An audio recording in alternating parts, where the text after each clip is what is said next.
What's up, guys? Today I wanted to talk about the Brembo RSC 19 front master cylinder. Now this is going to be kind of a product review, I guess you would call it. More so just some things to keep in mind before purchasing this. It's not a cheap front master cylinder, and there's just some things to keep in mind when purchasing this. Obviously, right off the bat, it's a performance front master cylinder. With that being said, it's going to be a big upgrade from the stock setup that Harley-Davidson makes. You can get this in 7/8 clamping or 1-inch clamping, so it works great for the Harleys. Now the 19 is designed for a dual caliper setup, so if you're thinking about buying this and you only have one caliper, it will work, but it is a larger piston setup for one caliper. It's more so designed for a 2 caliper setup. But right off the bat, I will state that if you're used to the Harley-Davidson kind of nice squish plush feeling, this is a lever that's going to be a lot more sensitive. Now, what's nice about this lever is you can adjust the lever length depending on how long your fingers are, and you can also, if you remove there's a little rubber seal here that you can remove and stick a flat blade screwdriver in, and what it actually does is you can kind of set this in sport mode. There's 3 different modes that this lever offers, and essentially it's setting the sensitivity on how fast the lever bites with the pads, and that's something to keep in mind, because one of the main reasons I'm making this video is how sensitive this lever is. Now, if you notice, you only have about 5/16 of play before that is dead stopped. So what that means is you can very easily lock your front wheel up if you over pinch this front lever. Now, that's a good and a bad thing, because reason being is it's good because it's going to stop your motorcycle, and depending on the type of riding you do, it's going to work in your favor. The bad side is you can easily pinch this a little too hard. Again, only about 5/16 of travel before it's going to lock your front wheel up. So that's definitely something that I wasn't aware of when I first purchased this. Not too many people are talking about that, is how sensitive this front master is, and there's not much you can do about this.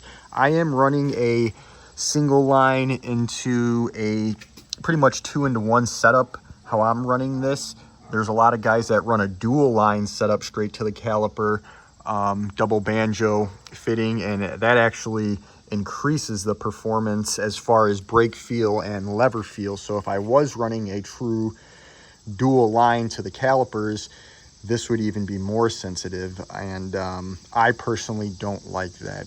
It's too sensitive for my setup, even after adjusting it. It is a 19mm piston, so it's a big upgrade from the factory stock one, and it's a lot of braking. It's nice because you can adjust it. Has a few adjustabilities, comes in 7/8 depending on the bars, 1-inch, but it's just a very sensitive front master cylinder. And again, guys, about 5/16 before it's locking up. Another thing, it doesn't come with a master a reservoir for your brake fluid, so you're going to have to purchase that separately.